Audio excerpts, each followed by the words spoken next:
ശബരിമല സന്നിധാനത്ത് മകരവിളക്കിനുള്ള ഒരുക്കങ്ങളൊക്കെ പൂർത്തിയായി. പർണശാലകൾ കിട്ടി മകരവിളക്ക് ദർശിക്കാൻ തീർത്ഥാടകർ സന്നിധാനത്തും പരിസരത്തും തമ്പടിച്ചു തുടങ്ങി.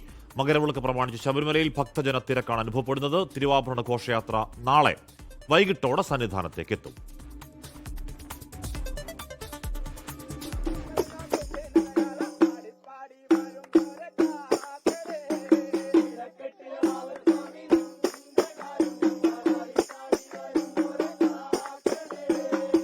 രണ്ട് ദിവസമായി പർണശാലകൾ കെട്ടി അയ്യപ്പ ഭക്തർ സന്നിധാനത്ത് തന്നെ ഇടം പിടിച്ചിരിക്കുകയാണ്.